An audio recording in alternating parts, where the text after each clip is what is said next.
घनी अंधेरी रात में एक प्रीति नाम की लड़की एक सड़क से जा रही थी।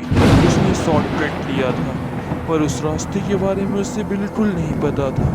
वो एक भूल भुलैया भूतिया रास्ता था और वो जब भी वहाँ से चलती बार बार वहीं पहुँच जाती।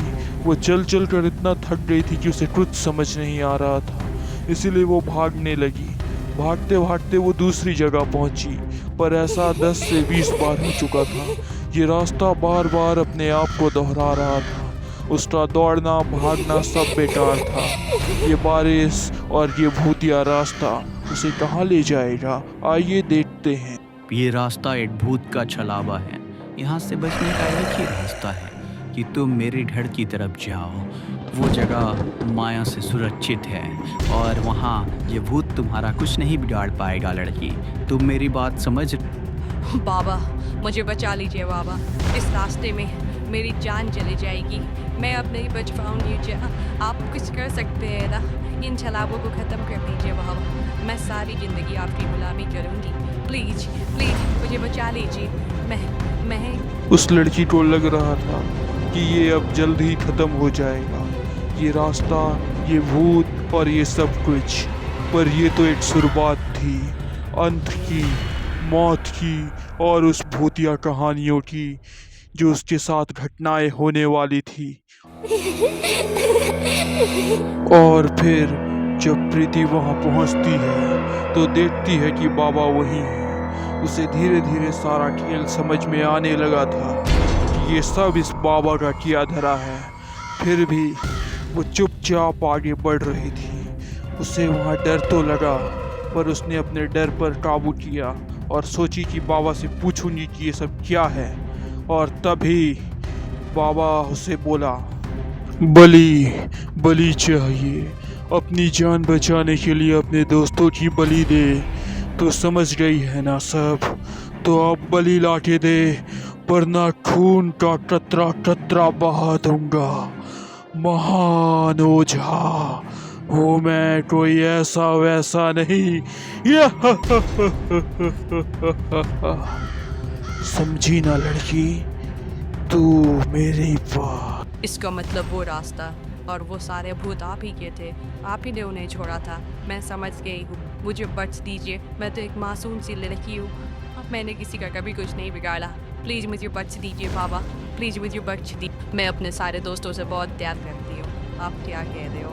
मैं उनकी बलि नहीं दे सकती मैं उनकी बलि। आपका ये छलावा और ये सब कुछ ऊपर वाला आपको कभी माफ़ नहीं करेगा।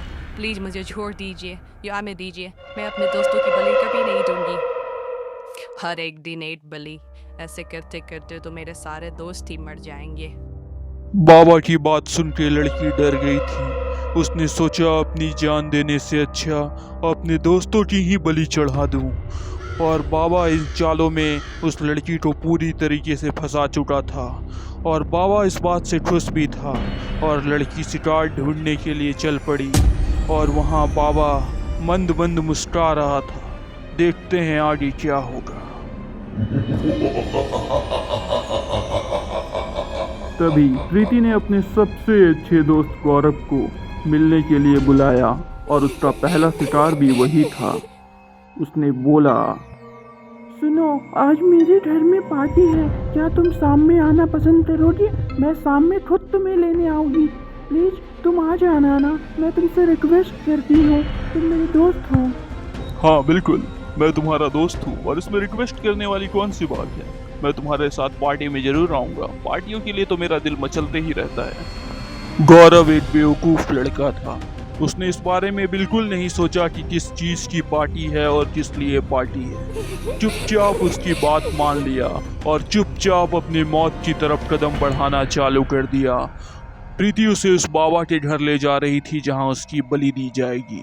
अपनी बलि से अनजान, अपनी मौत से अनजान गौरव आगे बढ़ता रहा। बाबा के घर पहुंचते ही उसे बहुत ही ताज्जुब हुआ कि यहाँ तो कोई पार्टी नहीं है। और तभी थोड़ी देर में ही प्रीति बोली, बाबा, मैं इसे ले आई हूँ, पर रिक्वेस्ट करती हूँ कि इसे ना मारे। चुप कर लड़की, तेरा इनाम तुझे घर जाते ही मिल जाएगा, देख लेना। तो तुम कौन हो और उसने क्यों कहा कि मैं मरने वाला हूँ? मुझे बताओ। ए महान अग्नि, प्रकट हो और इस लड़के की बलि ले। महाशैतान की जय हो। सुनो लड़की, तुमने बहुत अच्छा काम किया है। डर जाओगी तो देखकर खुश हो जाओगी। मैंने तुम्हारे लिए वहाँ को छोड़ा है। चुपचाप अपने घर की तरफ चली जाओ, समझ गई ना? चुपचाप प्रीति अपने घर की तरफ जाने लगी। उसे इस बात का बहुत दुख था कि उसका दोस्त अब ना रहा, पर बाबा की महान शक्तियों के सामने वो कुछ भी नहीं कर सकती थी। और बाबा इस बात से बहुत खुश था कि वो एक न एक दिन इस लड़की की भी बलि ले लेगा। ऐसा सोचकर बाबा बहुत खुश हो रहा था। और जैसे ही प्रीति अपने घर पहुंचती है, वो देखती है कि उसके भाई बहन माता पिता सब कंकाल बन चुके हैं, यानी बाबा ने सबकी बलि ले ली। और कहती है, बाबा आपने मेरे घर वालों की भी बलि ले ली। अब मैं जी के क्या करूंगी? मैं खुद ही मर जाऊंगी। उसने सोचा कि अगर मैं बची तो मेरे बचे हुए दोस्तों की बलि और मेरे बचे हुए रिश्तेदारों की बलि भी बाबा ले लेगा। इससे तो अच्छा यही होगा कि मैं अपनी जान दे दूं और अपने रिश्तेदारों और दोस्तों को बचा लूं। ये सोचकर वो अपनी जान देने जा रही थी। चुपचाप अपने दरवाजे की तरफ बढ़ती हुई लड़की ये रोते जाने अनजाने में उसने ये कौन सा रास्ता ले लिया जो पहले जैसा ही दिख रहा था। वो भाग रही थी। उसे समझ आ रहा था कि ये रास्ता भी कोई भूतिया रास्ता है, पर उसे अब फर्क नहीं पड़ता। कोई भी सामने आए उसे अपनी जान देनी थी। तभी वहाँ कोई आने की आवाज़ सुनाई दी और एक हंसी सुनाई दी। उसके पैर तो चल रहे थे, पर इस औरत को देख के प्रीति के कदम आगे नहीं बढ़ पा रहे थे। तभी औरत बोली, मैं उस बाबा का अंत कर सकती हूँ। तेरे साथ जो भी हुआ है उसका बदला ले सकती हूँ, पर मेरी एक शर्त है, मानेगी तो वो। अगर तुम लोगों के अंदर हिम्मत है तो इसका नेक्स्ट पार्ट जरूर देखना। इसके लिए तुम्हें इस चैनल को सब्सक्राइब कर लेना होगा और बहुत जल्दी ही वो कहानी आने वाली है। और वो एक बहुत ही डरावनी कहानी है, तो कमज़ोर दिल वाले इस चैनल को सब्सक्राइब ना करें और मजबूत दिल वाले ज़रूर कर ले ऐसी भूतिया कहानियों के लिए।